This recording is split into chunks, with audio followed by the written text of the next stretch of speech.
The Moccasin 2021 athletic season has officially come and gone, and boy, what an eventful semester it was. Let's take a look at the 2021 year for all Florida Southern teams and check out some team MVPs.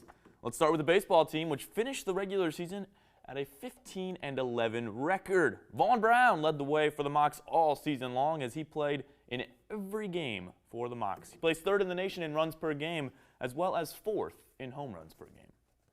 For the team, they'll have to wait and cross their fingers until May 23rd at 10 p.m. when the NCAA will announce 4 teams from the South region to be represented in the national tournament. Basketball-wise, the women's team finished with a regular season record of 5-2 before losing in the first round of the SSC tournament by 1 point to the Tampa Spartans. My team MVP, Julia Janicki, who paced the Mocs all season long, averaging 19 points a game en route to scoring her 1,000th career point this season. The men's team were the runners-up in the SSC, losing in the championship game to St. Leo. Jalen Hinton is the obvious MVP choice, although teammates E.J. Damberville and Brandon Carroll both had great seasons for Florida Southern. Hinton became the first player to win both the SSC Player of the Year as well as the Defensive Player of the Year awards this season. The men's and women's golf teams saw their seasons end in NCAA competition this season, placing 5th and 6th in South Regional play, respectively. Adam Alvarez and Lauren Perez paced the teams on the course all season long. Looking at men's lacrosse, the season was shortened due to COVID-19 protocols, with 6 games getting canceled throughout the course of the season. Ultimately, the Mocs wound up with a 2-6 regular season record and did not qualify for any postseason competition. Junior Jeff Atlas led the way. He's my choice for team MVP. Looking on the women's side, the team rolled through all but one of their opponents to finish the regular season with a record of 9-1 and 5-1 in conference play. You could look across the lineup at some good talent. My choice for team MVP, Haley Dalio, who led the nation with over 5 goals scored per game average. Looking at soccer, the team had an abbreviated season. Both teams got some action in. Ultimately, both teams did wind up winning a game. If you're looking at MVPs, well, we're going to have to wait until next fall. Looking at swimming, the men's swimming team placed 10th in the nation at the NCAA Championships this year. 6 members of the team qualified for competition at the championships. A great freshman class on both teams there. Look at the women's team. They saw similar success across the board. Allie Brinton and Jazzy Hoffman led the way. They both broke records this season. Looking at men's tennis, the men's tennis team, boy, they played in a very good Sunshine State Conference, ultimately finishing the season at 2-6. They dropped matches against the 10th-ranked Lynn Fighting Knights, the 2nd-ranked Barry Buccaneers, and twice to the 3rd-ranked St. Leo Lions. The Barry Bucks are actually still playing in NCAA tournament play right now. The women's team saw a little bit more success. They finished the regular season with a record of 4-5. Squad was ranked high by the Intercollegiate Tennis Association at the beginning of the season.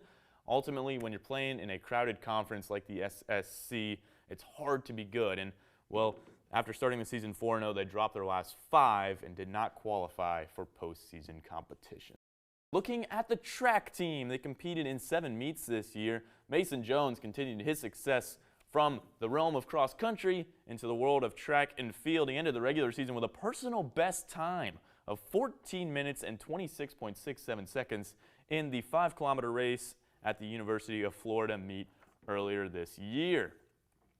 The cross country standout duo of Jones and fellow senior Joshua Wagner showcased their talent all season long for the men's track team.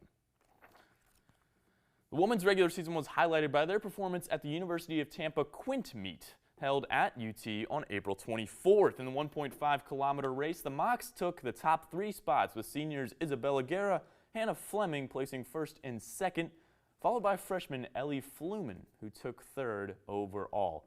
Both teams will compete in the NCAA Division II Track Championships, scheduled for the weekend of May 27th through May 29th.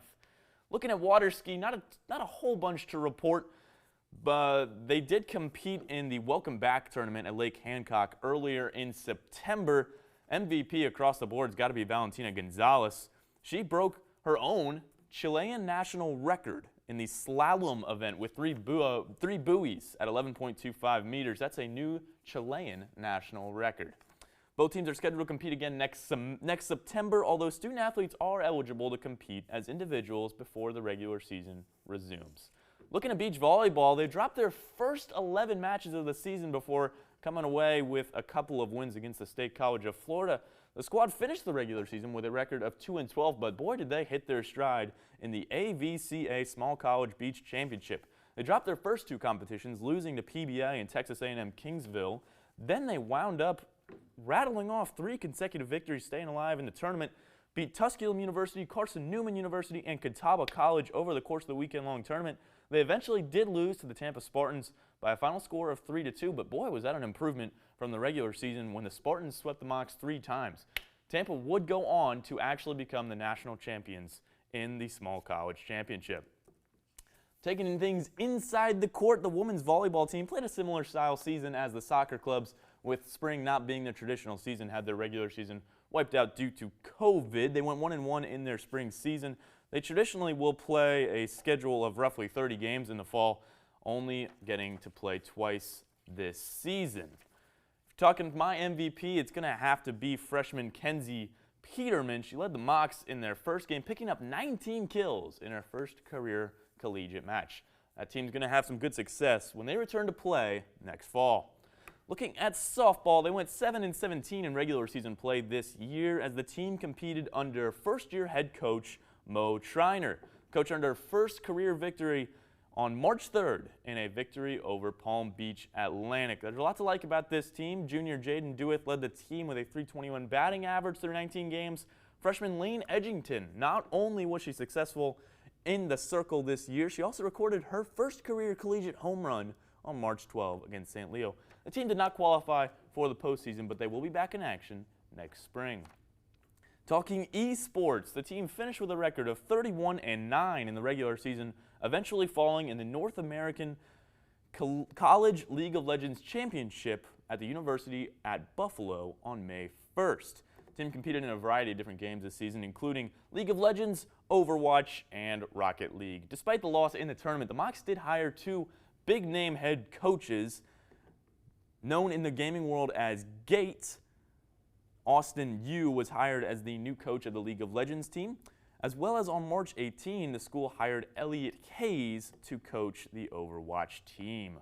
The team is anticipated to resume team play in September. Equestrian, well, the team didn't compete in official competition this year, but individual participants were allowed to compete on their own. In prior seasons, the team competed as early as October, so despite the fact that a schedule hasn't been quite set for next year, play is anticipated this fall. Men's ice hockey, well, they scheduled 2 games this season. They were highly anticipated. Neither of them wound up actually getting played. 2 games scheduled against Florida State University were wiped off this schedule, so they will not play this spring. The Mocs have a program record of 9-9 and will look to begin their next season this fall. The Mocs cheerleading team, to close out Moccasin athletics, they were unable to compete or participate in any sporting events this year due to COVID protocols, but they did maintain a full team selection process, plenty of training, tryouts, the whole 9 yards. They'll be back in action this fall. Folks, that's all I've got for you. Thank you for tuning in and listening here today. What a semester for Moccasin athletics. I, for one, cannot wait for next fall.